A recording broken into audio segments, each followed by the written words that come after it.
आप सभी को प्रेज द लॉर्ड। आज बहुत ही अद्भुत रीति से परमेश्वर आपसे बात करना चाहता है। प्रभु यीशु ने कहा, अगर तुम में से हर एक अपने भाई को, अपने विरोध में कार्य करने वाले व्यक्ति को, या जिसने तुम्हारा दिल दुखाया है उस व्यक्ति को अगर पूरे पूरे दिल से, पूरे पूरे मन से अगर क्षमा नहीं करेगा, तो फिर तुम्हारा स्वर्गीय पिता भी तुम्हें क्षमा नहीं करेगा। क्योंकि हम ये वचन अच्छे से जानते हैं। हे पिता हमारे, हम प्रार्थना बोलते हैं जिसमें प्रभु ने कहा, हे पिता हमारे, तेरा नाम पवित्र माना जाए, तेरा राज्य आए, तेरी इच्छा जैसे स्वर्ग में है वैसे इस पृथ्वी पर भी पूरी हो।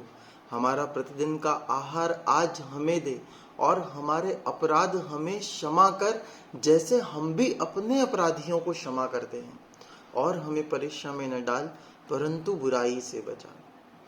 जब तक मैं अपने अपराधियों को क्षमा नहीं करूंगा पूरे पूरे दिल से, पूरे पूरे मन से, और जब तक मैं उसके पापों को क्षमा करके नहीं भूलूंगा कि उसने मेरे विरोध में क्या किया है, मेरा स्वर्गीय पिता मुझे कैसे क्षमा करेगा। यह एक आज्ञा है भाइयों और बहनों। कई बार ऐसा हमारे जीवन में होता है, मेरे बच्चों ने मेरे साथ ये किया इसलिए मैं उनको कभी माफ नहीं करूंगा।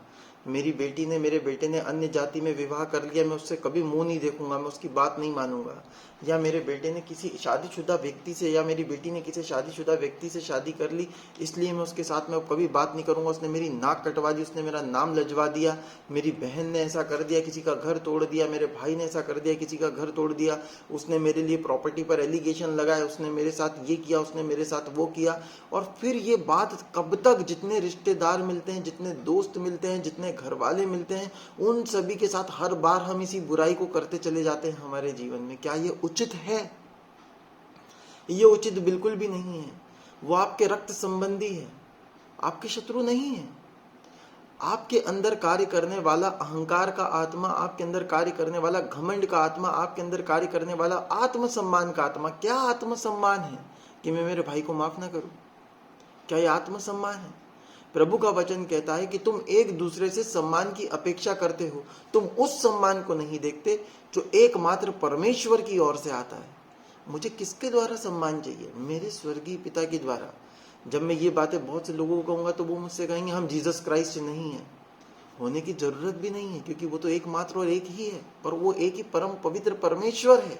मैं कैसे हो सकता हूं? मैं तो पापी हूं। उसका तो पाप से लेना देना भी नहीं है, पर उसने, उस मुक्तिदाता ने अपने पवित्र लहू को हम सभी के लिए बहाया, जिससे हम सभी के पापों को क्या मिले? क्षमा मिल जाए। अगर हम पाप नहीं करते? प्रभु यीशु ने जब एक व्यभिचार में पड़ी हुई स्त्री को लोग पत्थर मारते हुए लेकर के आए, तो उसने कहा, प्रभु मुझे बचाइए। तो प्रभु यीशु ने कहा, पहला पत्थर वही मारे जिसने एक भी पाप नहीं किया हो। और सारे लोग चले गए। प्रभु ने कहा, बेटी तुम्हारे पाप क्षमा हुए, अब से पाप नहीं करना। कितनी ही उचित थी ये बात। क्या आपने पाप नहीं किया जो आप दूसरों के पाप गिना रहे हैं? वचन कहता है, आप दोष मत लगाओ, नहीं तो आप पर भी लगाया जाएगा। जब आप अपने भाई पर, अपनी बहन पर दोष लगाते हैं, उनकी निंदा करते हैं, तो निंदा करने की वजह से आप संहिता के न्यायकर्ता बन बैठते हैं, जो कि आप नहीं है। न्यायकर्ता कौन है? न्यायकर्ता सिर्फ और सिर्फ प्रभु यीशु है। मैं किसी का न्याय नहीं कर सकता। किसी ने मेरे विरोध में कुछ भी क्यों नहीं किया हो, प्रभु ने कहा उन्हें क्षमा कर दीजिए। न्याय करना मेरा काम है। जब तक तुम क्षमा नहीं करोगे, मैं न्याय नहीं करूंगा। प्रभु का वचन कहता है ये बात। आपका काम क्षमा करने का है। आप अपने भाई से, अपने बहन से, अपने बच्चों से कब तक दिल में क्षमा रखेंगे? क्या प्रभु आपको क्षमा करेगा? नहीं करेगा। आप भूल जाइए, उनको गले लगाइए। आपके भाई ने, आपकी बहन ने, आपके माता ने, आपके पिता ने, आपके दोस्त ने, आपके रिश्तेदारों ने, आपके बैरियों ने जो कुछ भी क्यों नहीं किया हो आपके साथ में, आप उनको क्षमा करके उनको गले लगाइए। आज ही अपने जीवन में इस कार्य को कीजिए भाइयों और बहनों। आपके बिजनेस में क्यों कमी है? आपके जॉब में क्यों कमी है? आप सराउंडिंग में तकलीफों से क्यों घिरे हुए हैं? आप अच्छा जॉब करते हैं, अच्छी सैलरी आपको मिलती, पर वो आपको कभी नहीं पूरती। आप दिन भर टेंशन में रहते हैं, आपको नाना प्रकार की तकलीफें, परेशानियां, विपत्तियां घेरे रहती है। आपके दिमाग में स्ट्रेस है, आपके दिमाग में अशांति है। आप शांतिपूर्वक कभी कुछ सोच ही नहीं पाते। जब आप सोने जाते तो भी आपके दिमाग में टेंशन है, जब आप जागते तब भी आपके दिमाग में टेंशन है। आप चर्च जाते हैं, आप प्रार्थना करते हैं, आप ईश्वर में बने रहते हैं, तो भी आपके मन में अशांति ही बनी रहती है। सास बहू के प्रति, बहू सास के प्रति, पिता पुत्र के प्रति, पुत्र पिता के प्रति, और सब इस तरीके से भाई बहन के प्रति झगड़े, लड़ाई, विपत्तियां और काम काज में तकलीफें। और फिर हम ये कहते हैं अगर मैं काम नहीं करने जाऊंगा तो क्या प्रभु यीशु मेरा काम कर देगा? प्रभु ने कहा तुम सबसे पहले स्वर्ग के राज्य और धार्मिकता की खोज में लगे रहो और संसार की चीजें तुम्हें यूं ही मिल जाएगी। कब मिलेगी मुझे संसार की समस्त चीजें? जब मैं पूरे पूरे दिल से, पूरे पूरे मन से अपने विरोध में किए हुए कार्य करने वाले को क्षमा कर दूंगा और भूल जाऊंगा उसने मेरे विरोध में क्या किया है। मेरा भाई हो, मेरी बहन हो, मुझे उसको अपनाना है, उसको गले लगाना है। मतलब मैं प्रभु का कार्य कर रहा हूं, मैं प्रभु के वचनों पर चल रहा हूं, मैं आज्ञा पालन में हूं। और अगर मैं आज्ञा पालन में हूं मतलब मैं शांति में, समृद्धि में और स्वास्थ्य में चल रहा हूं। मैं फिर से कहता हूं, अगर मैं परमेश्वर की, अगर मैं जीसस की कही हुई हर एक बात को पूरे पूरे दिल से, पूरे पूरे मन से मानकर उसको मैं फॉलो करता हूं, मतलब मैं शांति में, समृद्धि में और स्वास्थ्य में, पीस, प्रॉस्पेरिटी एंड हेल्थ में चल रहा हूं। मेरे जीवन में कोई दुख, कोई तकलीफ, कोई परेशानी, कोई कमी, कोई घटी, कोई विपत्ति नहीं है। यहोवा मेरा चरवाहा है, मुझे कोई कमी, कोई घटी न होगी। वह मुझे शांत जल के पास, हरे मैदानों में बैठाकर शांत जल के पास ले जाकर मुझे में नव जीवन का संचार करेगा। मेरे हृदय में प्रसन्नता रहेगी, मेरी आयु लंबी होगी, मेरे शरीर में ना तो बीपी होगा, ना तो शुगर होगा, ना तो थायराइड होगा, ना तो यूरिक एसिड होगा, ना तो विटामिन की कमी होगी, कुछ भी नहीं। मैं स्वस्थता में चलूंगा, मैं संपूर्णता में चलूंगा, मैं परिपूर्णता में चलूंगा।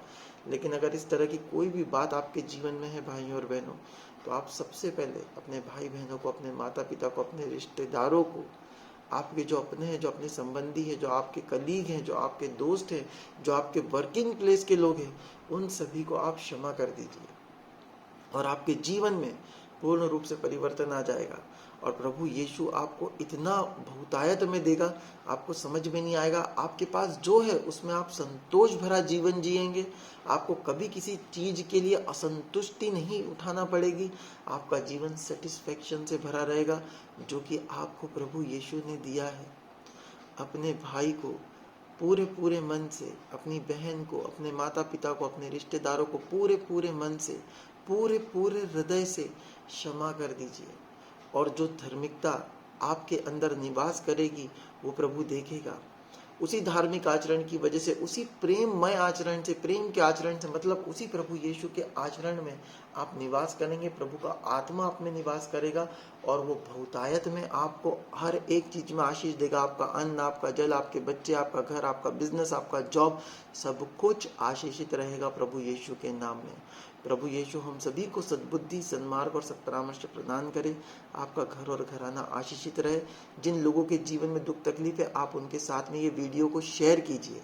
आमीन।